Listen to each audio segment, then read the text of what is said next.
Hey folks, welcome. Thank you so kindly for joining us. Welcome to Green Apple Books on the Park. My name is Car Johnson. I'm the event coordinator for Green Apple. And tonight I have the pleasure of welcoming Madison Davis and Ivy Johnson to celebrate the release of Madison's book, The Loved Ones, Essays to Bury the Dead. Perfectly appropriate to clap and cheer for these two at this point in time.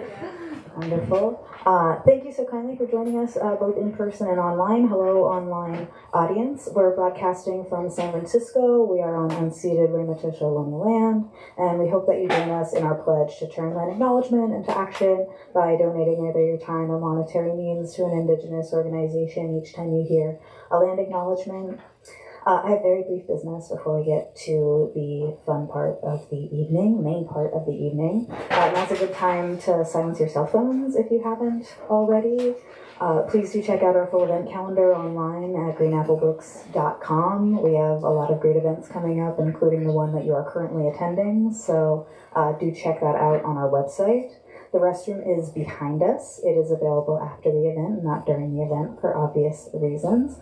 It's only for attendees of our event during the event time. It's kind of the one place in the store that our employees have that's off the floor, and we want to maintain that for them. So thank you for being cool and respectful of that. Without further ado, I'm going to go ahead and introduce the two writers who are joining us this evening. First, Ivy Johnson is a poet, former performance artist, and writer between genres living in Oakland. She's the author of As They Fall from Nightboat Books, The Third Thing, co-authored with Kate Robinson, Born Again, and Precious Moments from Sky Trail Press. Let's give a hand for Ivy Johnson.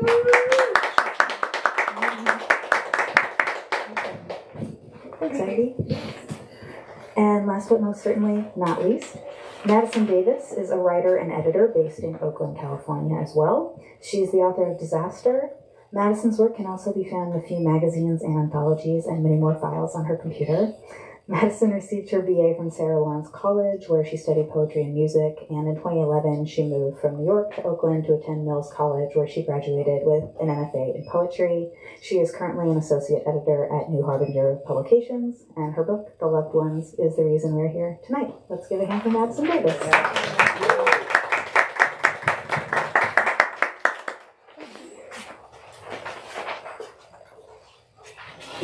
Hello. Hi, I'm Johnson. Thanks, Car.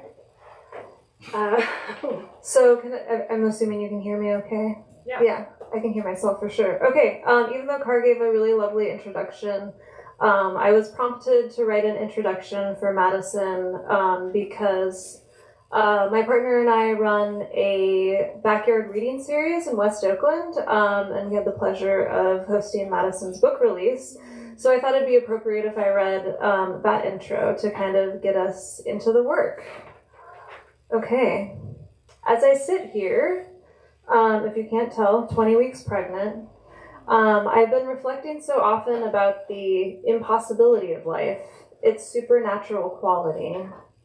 We watch a creature come into being, buried and then burgeoning in a body until it's thrust into the world. How every person in this room was born to a human who bore them in their belly, who grew them from the size of a poppy seed to that of a screaming human. And death really isn't that different. It happens to us all like birth, but somehow each time it happens, it feels like an utter impossibility. And just as I sit here with life in my body, we also bury the dead in our bodies. This is a quote from Madison's book. The dead decay in my body. Sometimes I feel a little jolt in my brain, a short circuit, a charge, a fraction. I blink and there's a buzz and then it's gone. And something is gone with it. I keep my dead there and little pieces leak out. Sometimes my left ear rings suddenly, as though just my left side is in an airplane coming to a new altitude. In Madison's new book, The Loved Ones, Essays to Bury the Dead, she grapples with many deaths, the shocking murder of her young cousin, Tanner, the slow and agonizing death of her father from multiple sclerosis, the inconceivable death of her younger brother by car accident and drowning, and the disappearance or the missing in action status of her great uncle during World War II. Davis's writing is quietly immersive. The description playing out in detail like a Bergman film, accumulating gravitas in each rickety corner of the room. When I read her, I forget that I'm reading, much like when I'm reading Rachel Kushner or Ottessa Moshfegh. But the story is torn open with moments of self-doubt, introspection, and philosophical examination of death and its ancillaries from every angle. Perhaps I forget I'm reading when immersed in this book because Davis's description of each event becomes the event itself, a replacement. Quote from her book, "There are pieces and there are holes. Writing this now creates more holes. The memories become more unreliable when they are fixed with the wrong words, and they are always the wrong words." Davis is a poet, obsessively seeking the answers to unanswerable questions, zooming in and pulling apart the mechanisms of grief, then falling backward into the void. There's no one else to go. So let's give another round of applause for Madison Davis. Thank you, Ivy. You're welcome. I love that introduction. That's amazing. Thanks. Thank you so much. Okay, so I have some questions for Madison. Am I supposed to read first? Oh, yes. But first, she would like to read. Well, I think it'll give some context to the questions. Yeah. So I'll read for a few minutes, and then hopefully the conversation that we have afterwards will make a lot more sense, I think. There's a lot of threads in it, so I'm going to try and kind of pick one out maybe a little bit so that it works. I'm loud enough. Yeah? Yeah. Cool. All right. If you drive east from Raymond, Washington up Highway 101 and take a left just before a big sign welcomes you to the town of South Bend, and you wind around into the Green Hills for a few miles and you take the right, unmarked dirt road which branches off into the thick woods, you'll find a little cemetery. It was created by the Independent Order of Odd Fellows along with other fraternal organizations in the area in the late 1800s. It's known locally only as Odd Fellows, which can be seen as a beautifully apt reference to the occupants of all cemeteries who are, by definition, the odd people out of living society. It's maintained at the center. The grass is still occasionally mowed between the misshapen rows, but if you walk a bit farther, you'll find the surrounding woods are consuming it at the edges. It's difficult to tell now where the original boundary would have been. Gravestones are wrapped in tree roots and peek out above the spongy moss covering the forest floor. There's the grave of a child marked only with a decaying wood crib set against a rich oak tree, at once both protecting and swallowing it. There are granite markers eroded and reclaimed, rotting away in tandem with the bodies below them. It's a place where the earth has gently but powerfully overwritten our sense of death and life as being experienced by an individual. It's where human desire to memorialize the dead meets nature's ambivalence toward that need. I find the idea of my dead body being placed there, slowly dissolving, nestled into the soft moss and woven root structures, a deeply comforting one. Those who need to eat could eat, those who need to mourn could mourn, and something could grow there.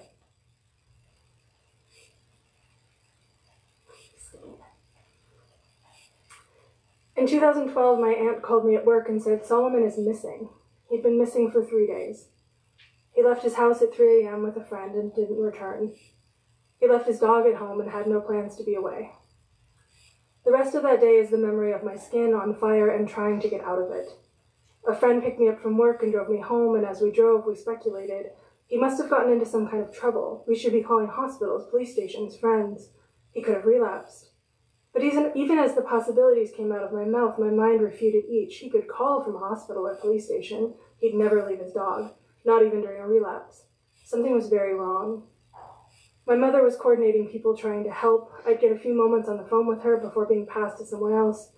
My friend was trying to book me a flight from my home in California. I gave her my credit card but couldn't help her make any plans. The mountain roads between his home and town needed to be searched. There were hillsides to examine. There were back roads to scour. My mother called me from the side of a ravine, out of breath, searching. She said, "You need to get someone with you." She didn't want me alone when I got the news she felt certain was coming. In panicked time, my brother's body is sent spinning. The car lands upside down in a small area of city runoff water on the side of the road. His body remains in the passenger seat next to the dead body of his friend, suspended in the muddy cocoon of the old convertible he'd purchased just a month before. The soft top of the car matches the spongy texture of the mud, and together they conspire to become a sprung trap for the two. Both my brother and his friend drown. There are infinite questions. How long did they try to free themselves? How long did they struggle? Did my brother have time to make an effort to reach for his pocket knife, or did he just pull at the seatbelt with his hands? Could one have seen the disturbance on the surface of the water as they wrestled under it? When exactly, which second, did the water become still around the 4 tires peeking out from the surface? Was the radio on? If so, would I have been able to hear it from the road still playing underwater? Time in the following days had dull edges. Time slowed, changed, echoed. Solomon became the body, and the body became part of the water for 3 days before they were found. On the forearm of the softening body was a large black tattoo of 2 music notes bracketed by the words Tanner Pell and Never Forget. Solomon was 23 years old. We were supposed to be in this together. Now I'm on this beach learning to swim once again in the flat shadow of what is left, and you, Solomon, have become all beings with eyes. On Solomon, I can never find the right words. Like writing an essay on my left arm after it's been torn off. It's just searing, it's just blinding. The death of the sibling is the death of the self, and one cannot eulogize oneself because the words are always outside of the body. When Solomon died, my life divided, narrowed in experience from shared to solo, and no flower nor song nor sunset could shield it. But I reasoned, wearily and wounded, if I could not find Solomon alive, maybe I could find someone else who was sucked out of the world without explanation. Maybe I could find my great uncle in death. Maybe I could give him back to my grandmother. Maybe it would make her whole. And maybe making her whole would make me whole.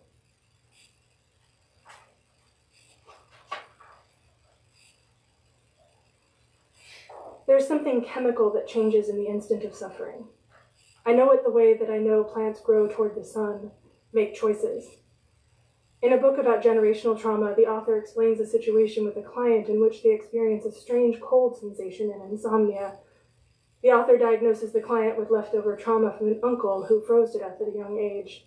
I put the book down. This is not the generational holding I was looking for. The idea that we carry trauma in our cells and pass it along, that we remember in our bodies the way our ancestors shivered, makes sense to me. The idea that we are connected in ways we cannot always articulate feels deeply true. But I find that when this author tries to tie his client to an uncle with a perfect line, I want to scream.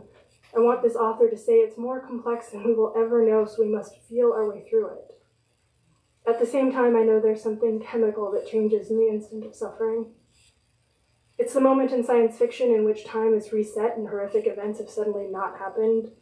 We're supposed to be comforted by the characters starting over and the pain having been erased, truly erased. But I've always had the impression, the suspicion, that it could not possibly work this way. Even if, in some mystical world, the events have been overwritten with a happy ending, the happening of them in the world could not be. Suffering embeds itself into the crevices of time and does not let go. This common dream seems to be a nod to our deep desire to say time eventually scratches out pain, and while I understand the want, I think as we experience time as being of the present, all around is still the screaming of suffering in the past and future.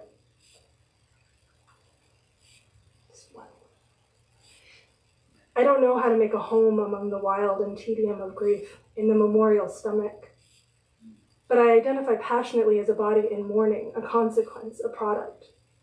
I once heard C.A. Conrad say reincarnation is just struggling all over again, and it suddenly strikes me as odd that reincarnation has ever been comforting to anyone. Bernice reads a poem of mine and says, I like the way you brought Saul's thing into it. She says, I don't want to say death, but she does. In a lavender evening of our history, I wonder, are we sure we are constant? Judith Butler writes, Freud reminded us that when we lose someone, we do not always know what it is in that person that has been lost. So when one loses, one is also faced with something enigmatic. Something is hiding in the loss. Something is lost within the recesses of loss. Simple searching. Kristen Preveley writes, the lack of communication between the living and dead makes the living wild with fear. We cannot communicate with the dead, and yet we must find them in order to bury them. What a bind. I'll stop there.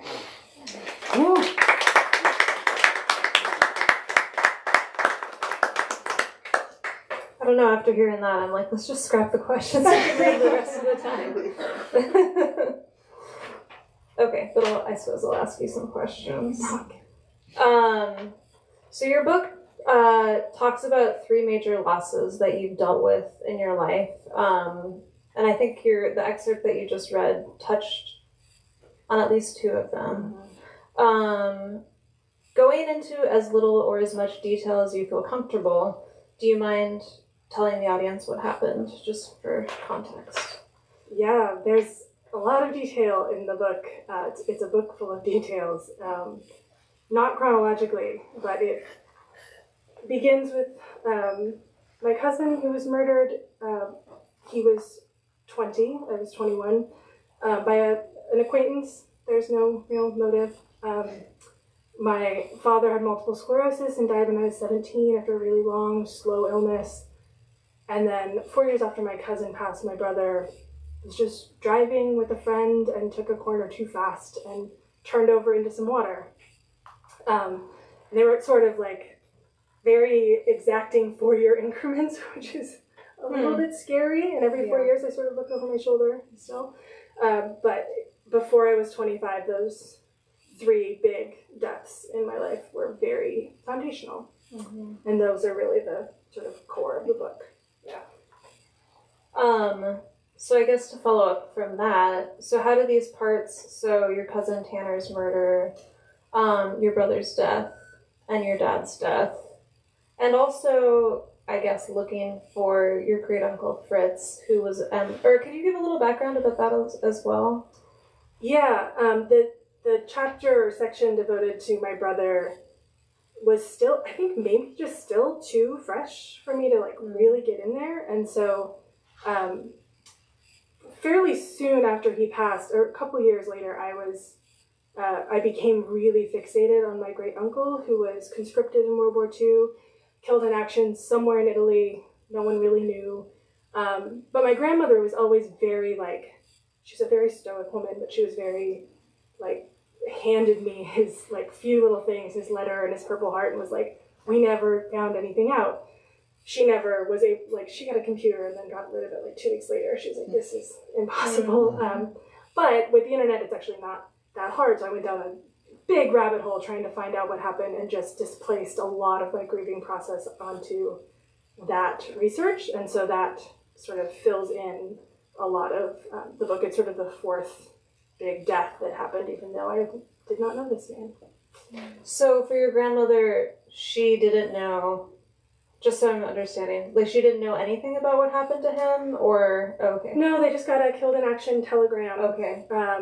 But with FOIA requests, I was able to find out quite a lot, and traveled to Italy and tried to go where I think he passed, and really, like, so the book is organized around those 3 sort of primary deaths, and then each one sort of broadens out into a more sort of like a social function of death. So looking at my cousin's murder, the man who murdered him was like almost tried as a capital offense, could have been, they decided not to. So I look a lot at capital punishment in that one. And then my dad, I look at right to die laws, because of his long illness and the way that things kind of could have gone differently. And then with my brother, I end up looking at this sort of like conscription and this man that was just sort of like plucked out, sent across the world, and died right before his 19th birthday. So they just end up being these sort of wider parallels, I think, to like other forms of death and dying. Your brother wasn't conscripted, was he? No, that was your uncle. My great uncle. Yeah. There's a lot of threads and people. I definitely played with making a map for a very long time, but I decided you just have to stick with me. Yeah, I did. Thank you. I think the reader does. Can. Yeah, so how do these parts come together for you? The different deaths that you've talked about, and also like the social mechanisms of death. Like, what do you see, or as you're writing it, what did you see as the through line? I think the through line is me. I think that took me a while to get to. I've been working on this for a really long time, and I think at some point I realized that the book is really more about if there's sort of like a nest of these stories, these people that have lost their lives in all these different kinds of ways, I'm sort of the center of that circle. and I had to sort of allow that to be the through line is really just my perspective on losing these people, how I lost them, what the differences were, and how that ultimately impacted me and sort of very much made me to have all of those experiences so young. It was very foundational. So I think ultimately that's kind of the through line, and there's a lot of pieces that feel kind of like they go all over, but I think that's kind of the center. So as this is kind of it's a question that I didn't anticipate asking you, but it just makes me curious about what you were reading as you were writing, going through the process, and also like I guess I'm curious how long it took you to write the book or like bring it together as a collection, and then what were you reading while you were doing that? A lot. So my brother passed in the middle of graduate school in writing. So any hope I had of writing about anything else was very quickly dashed. And it's like, nope, you're still writing about death. But I felt very sort of personally challenged to grieve on paper in a way that I was happy with. And that felt like a big challenge. I think every time someone loses someone, they're very unique to you. It feels really special. So the idea of sort of creating some sort of like facsimile of what other people have done with death felt really horrifying, and I was like, I need to find a way to do this my own way. And so I started, with the help of professors, started reading people that I think did it in ways that I was interested in. I was really into Anne Carson's Knox, which is like an accordion book about her brother's passing. Accordion book, apparently. I was really into Maggie Nelson's Jane, a Murder, and talking about how to write about grisly true crime facts in a way that felt like it had some kind of purpose. And I think she did it really well. But there were a lot. I was looking a lot at, I think Kristen Prevolay's I Afterlife is this really patient, slow look at her father's suicide. And that one was really impactful for me. So those were I would say like my main influences. There's a lot of people like just finding books about people that had grieved on the page and being like, okay, they did something that felt new, felt interesting. Like, how can I do that? Yeah. And as you said that, it just made me think about, as friends, like we've had a lot of conversations about the ethics around writing and whose story you can tell. I know this is also something you thought a lot about when you were writing your first book, Disaster. That's you can find through Nightboat Books. So could you talk about, your thought process of navigating those difficult questions with this particular book? Yeah, the first thing that comes to mind is this wonderful poet friend of mine, sort of mentor, that was like, don't write about family. And I was like, ooh, I think I have to write about family. And it's not an easy thing to write about, and I kept it really close to the chest, other than dear writer friends. And then until this book got picked up, I didn't let anyone take a look at it, and then I chose very carefully. I was like, my mom and my aunt, you can read it. And if you actually have any problems with this, I will make changes. But it's complicated to write so many other people's stories. There's a lot of stories in here that are my mom's from childhood, or just sort of family stories, and a lot of the book plays with memory and what grief does to memory and my childhood sense of it. So I had to give it to people and be like, I'm not saying that this is accurate to your experience. This is just mine. So it was a complicated process of sort of tenderly deciding how much I wanted to reveal, how much I would be willing to change, because again, it feels like very true to my experience, but trying to be cognizant of other people's boundaries too. So did you give it to your mom and your aunt while you were still in the editing process? I did. Okay, so you want Yes. so was that kind of like in search of a blessing?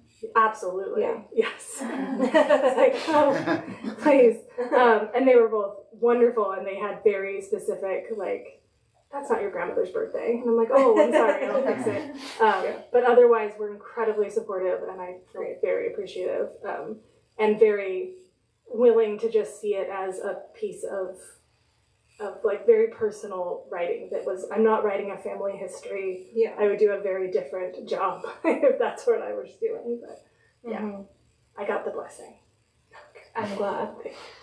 And actually that leads well into the next question I have, which is, could you talk a little bit about the parts that didn't make it into the final version of the book? And I mean, if you feel comfortable, and also if you feel comfortable, why did you choose to not include them? Yeah, this has been in progress for 10 years. So there's whole manuscripts that have been cannibalized into this. And as I started to figure out what it is, it just got smaller and more concise, and so pieces just sort of fell away. There's definitely pieces that I omitted for privacy. And then there's whole threads that I really thought a big chunk of this book would be about film. I love film. I love writing through film. I love film about death. I watched a lot of movies for this book, and in general, I watch a lot of movies. And I have a ton of pieces, and I really thought that would be a core piece of the book, and only one made it in. I talk about Dead Man Walking. And at some point, it just felt like I could feel the book sort of spiral out of control, and I was like, this is not... I'm trying to build something, and like having these wholly built other worlds come in and try and explain them, it just felt too diffuse. It didn't work. I'm still sort of hopeful that book coalesces someday, but those pieces all ended up coming out. Yeah, that's interesting that you say that. Just commenting about, it didn't feel right to bring in all of the other full worlds, and it just makes me think about my experience of reading it, and just the descriptions are so, I guess, like in my intro, they feel almost cinematic. Like I forget that I'm reading and I'm looking at something. And I do feel that you do such a wonderful job of creating this world, but it's without flowery descriptions, or it's definitely not overly described. It's just, seamless. It's a really interesting world to be in.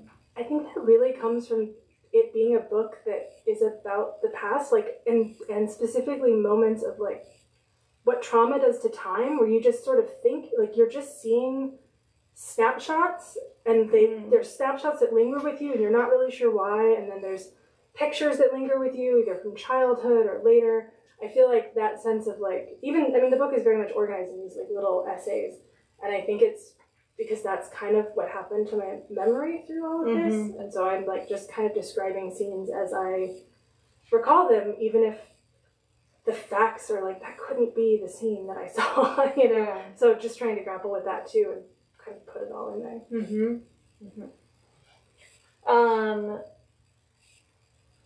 I feel like it's an impossible question, but I'm going to ask it anyway. Can you comment on how these essays bury the dead? As stated on the cover of the book. I did state it on the cover, so yeah. Yes. I think that was the other piece that it coalesced for me when I realized that I couldn't bring these people back to life. I was not writing a book that was like, my dad's smile lit up a room. Like it just wasn't, I couldn't, when I tried to write those books that were like, would bring these people alive, it just felt totally false to me, like, because I couldn't quite do it, which just felt abhorrent. And so when I realized that what I was really doing was just burying, this was very much like burial rituals. It was putting these people to rest, saying these people lived, this is what happened in their aftermath, this is how it affected me and my family, and there's still a lot of questions, but like I'm sort of putting them in this book and putting them over here. So I think I'm really interested in burial. I'm really interested in burial in different, sort of like, can you bury in the body? Can you bury in a book? Can you bury in all these different contexts? I spend the last chunk of the book talking about what happens to the various bodies. There's one that went through a very religious burial process, a very unconventional cremation process. My dad got time to be very thoughtful and wanted his ashes scattered in a very particular place. And so like all these different forms of burial, I feel like is ultimately what I was doing. And then on a personal level, it feels like the book I needed to write before I could do anything else. Like it feels very much like I'm like, okay, I have done you some justice. I can now maybe think of other things for a little bit in the kindest way. I mean, maybe you already answered this, but just, considering like you've had your book release party and, you're kind of, the book is out in the world, how does it feel to have the book completed and out in the world? Yeah, it's a strange, there's a lot of, it's very much my whole life, and it's a very small book to be my whole life. Or it's a sliver of my life, but it's a through line that was very important to me. So it feels a little bit complicated to have it out there, but really good to have it out there and have it be sort of, I feel proud of it. I think the loved ones as a title was really important to me because it feels very, they are my loved ones and I am theirs. So the loved ones are the ones that, like, there's the room for the loved ones, and the loved ones request donations into the flowers. Like, their loved ones are, it's everyone left behind, and it's also everyone that I lost. And that feels sort of nice. I feel like there's a little closed book on that for me. Feels very good. So you and I have joked quite a few times about a Publishers Weekly review that came out of your book, which called it, quote, unrelentingly bleak. Thank you. And then during the book release party, you kind of like took on the term as a badge of honor, or just like, this is accurate. Yeah. And I personally like unrelentingly bleak books. But it just, it made me think about genres that you're interested in and want to ask about that. And also, you did touch on what you were reading during the process of the book, but just like, who are your influences? I guess it's a 3-part question. So yeah, a lot of people, writers included, tend to shy away from dark subject matter. What compelled you to pursue the ideas presented in the book? Yeah, unrelentingly bleak. I mean, I think, like I said, it's sort of my whole life, but it's a sliver of my life. Like, it's not a comprehensive memoir of joyful times that were definitely had, but are not in this book. It is a look at a very specific thing, and there's not a lot of levity there. So it felt true to me, and it, I think the people that I mentioned earlier, like Ann Carson, Maggie Nelson, Kristen Herbley, all those people were really important to me. My writing community, you, friends, like, it was amazing to sort of say the unrelentingly bleak to my community, and they're like, well, that's what we do. So it didn't feel strange to me until it sort of went out in the world, and then I was like, oh, it is dark. But that's sort of a reality. That is a whole bucket of questions that would be strange. Like, that's what I'm interested in, and so it's what I write about. And I'm not gonna shoehorn in the good times. Maybe I'll write the happy book. It'll be like that Sheryl Crow happy album where everyone's like, oh, you're happy now. Okay. I don't know. That would be a different project. Yeah. This is what I'm fascinated by. Yeah. So, yeah, there are a lot of different ways that I could answer or ask this question, and I could preface it a lot of different ways, but I'm just going to put it simply, and then I can give you more context if I need to. But it's my last question, actually, and it's just that the book leaves a reader with more questions than answers. Can you comment on, is that something that you look for in your reading? Can you comment on why you choose to write that way, or... Yeah, I mean, I think I've said this a couple of times. It just felt more honest. Yeah. I don't have any answers. I don't know. I feel like tying things up with little bows feels disingenuous to my experience of these losses. They feel really complicated, and I really enjoy, or I think it's really important to just sort of like put things together and see what comes out of it. It's what I like when I'm reading. it's what I would like to offer in my writing is like, I would like people to look at it and see what they find in it, and they're going to come to it with their own set of experiences. And just, trying to find answers feels like not the trajectory that I'm that interested in. Mm-hmm. So I think just letting it sort of be with a lot of questions and curiosities felt more true. Yeah, and I think why I asked the question too is just, I think that one of the things that you do so well it's just your style of writing, which is definitely like showing up in this book, is that you're attacking these unanswerable questions from so many angles and kind of following the machinery of logic until you can't follow it anymore, and then kind of abandoning it and then taking up another question, which I think is so fascinating. And I really enjoy that about the book because, obviously death is unanswerable. We don't know what it is. We don't know what happens, where people go. And it's not that I'm not trying to find some answers. I just don't really, there's not a lot of hope that I will, and I'm certainly not trying to find false ones. Like you said, I hope that there's that sense of trying to get somewhere, trying to move from point A to point B, but just not, tying it up in a way that doesn't feel right. Yeah. Great. I think at this point we could open it up to the audience. Yes. I happened to be walking by. I'm just visiting my sister. I don't live in, and I saw an author was speaking, and I asked to look at the book, and I kind of opened it up to the back or the middle, and it must have been your father. It was an older man in a nursing home going through stuff, and immediately I started crying, and I don't cry easily, and I had to buy it because I thought anything that makes me cry like that immediately. And what I want to say about it is, and then later I started it from the beginning. It was like horrifying, when I thought the murder was like horrible. It was hard, but I was completely moved by the authenticity and the depth and the power of the. I don't know how you communicated it exactly, but the feeling is so real. It's just a book that's just wow. Wow. I'm going to cry this. I know, it really moved me. So the other question I wanted to ask you is, when you said these deaths made you who you are today,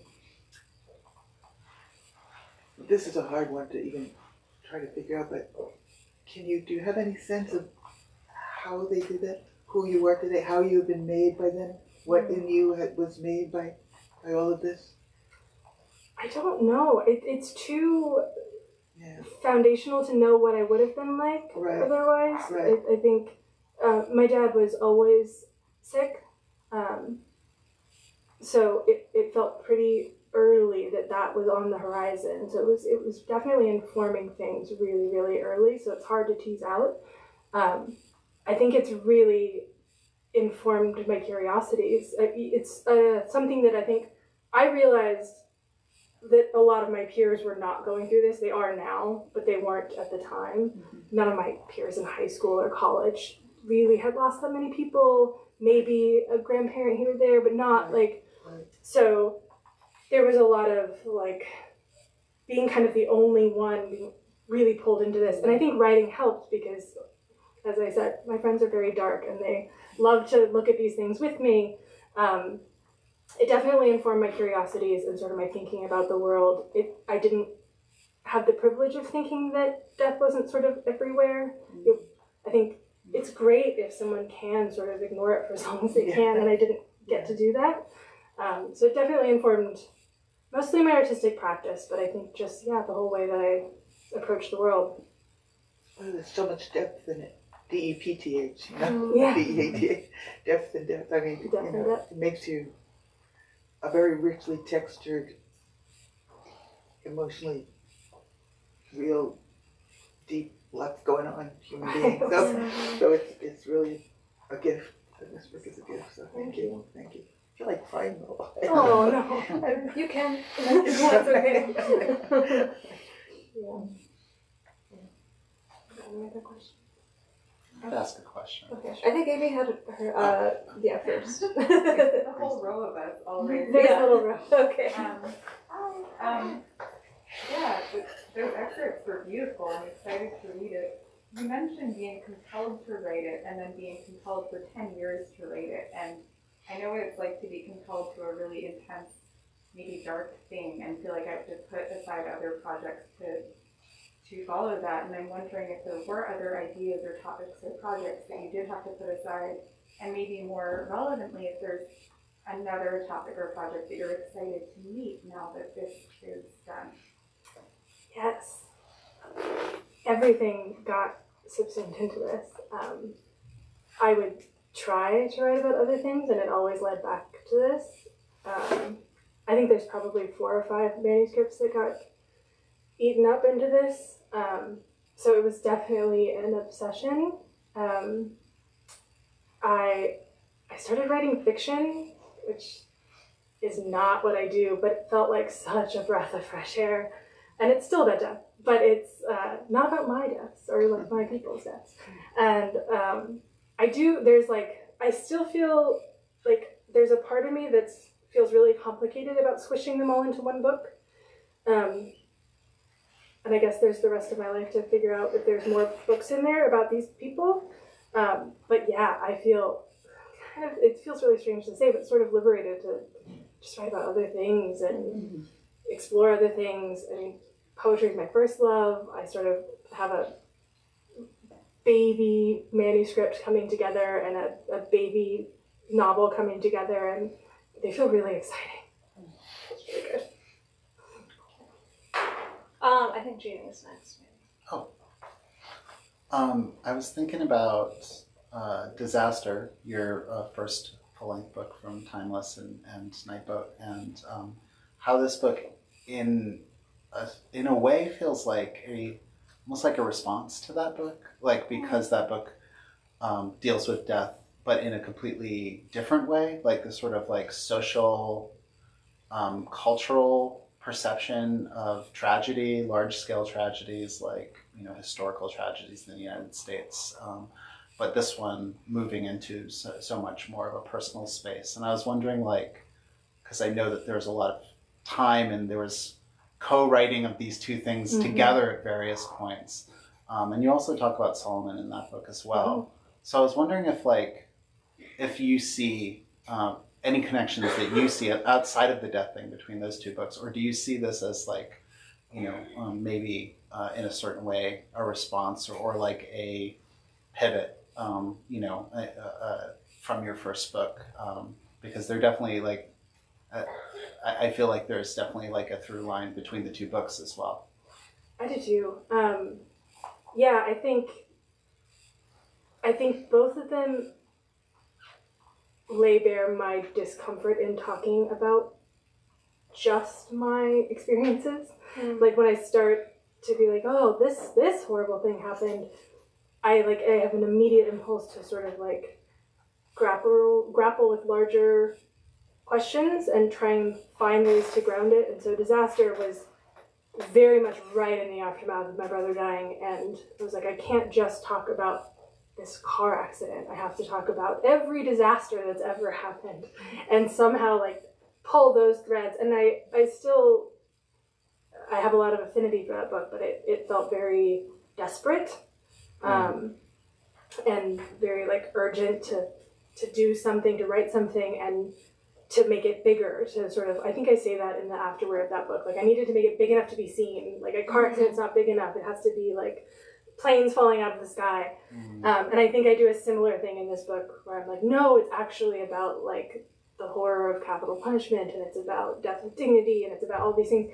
And I think I think this book goes a little bit further to really put things next to each other and see what happens instead of just that urgency.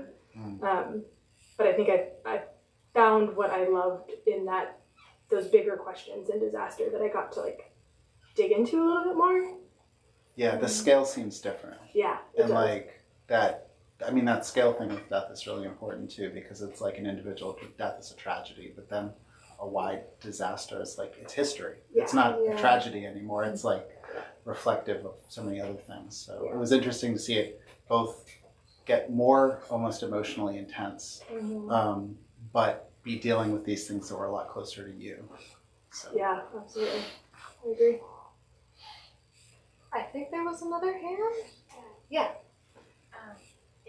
doing this writing and research, I was just wondering if it affected how you thought about your own mortality or how you might like to die ideally.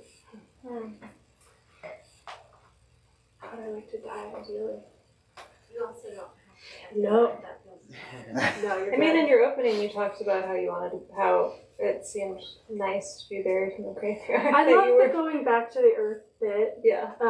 My dad chose to have his ashes spread around a specific tree so that there was sort of a memorial, but not a grave site. I liked that a lot.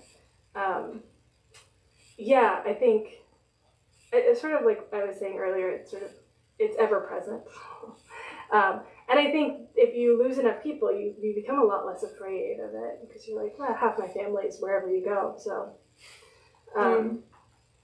and yeah, I don't know. I hope it's a ways off, and that I'm not a big fan of the embalming and the whole bit and the burial. That seems not great. So I think the going back to the earth part sounds as peaceful as it could. As my mom said recently, she was like, I want to just, the mushrooms. And I was like, the mushrooms? She's like, it's the mushroom suit. And I think she saw on online somewhere that you can you can put a suit on and then so the mushroom suit is what my mom wants to go for if she can afford it. And I'm on board with the mushroom suit. We'll see. And then also, you kind of answered this, but has it affected how you thought about your own mortality? Like doing all this research and just focusing so much time? Yeah, I mean, I think it's weird. I think when I was younger, it made me kind of fearless. I think I was just sad. I think sadness can just sort of make you fearless. You don't really care that much. And as I've gotten older, I've gotten a little more cautious and a little more I kind of want to stick around and write more books.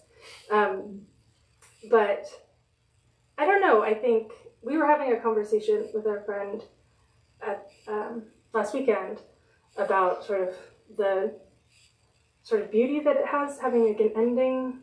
That death gives so much power and meaning to life, knowing that this thing is waiting for you and you don't know what it's going to be. There's a lot of power in that. I think I would be much more afraid of not dying. Immortality. I got that. So you would not like to be a vampire? Well, actually, no. But no, I don't think I would. Well, you're a vegan, so. I seem to be. That is true. That is true. I don't know if you've ever heard this. It's a diary. It's called An Interrupted Life by Eddie Hillison, and she was living in Nazi Germany, and she was in her 20s, and most beautiful diary. It's a diary. It's real. But one of the things she says is there is such a thing as cosmic sadness, that when everybody grieves for their own family and everything that was going on was very grievous. She said there is actually a cosmic sadness that underlies everything, and it's always there. And I just thought it was beautiful. If you ever get a chance, it's called An Interrupted Life. You'll love it. Thank you. The other thing I wanted to ask you, and this might be irrelevant to you, but I was just wondering, have you ever felt the presence of any of the people who died? Have you ever felt like there was some kind of spirit or something of any of them that was kind of connecting to you, or that you could connect to? Yeah, I think so. In really subtle ways. I think it's there's a lot of pieces that I left out about, because everyone in the book that is still living has very different feelings about what happens and to what extent their loved ones can visit them. I fall pretty, I think, conservatively on that, and yet there are definitely, I think it's hard to say what it is, but people that were really important to you sort of there's a sense about them. But yeah, I think so. Any other questions? One more? Well, thank you, everybody. Thank you. Thank you for this.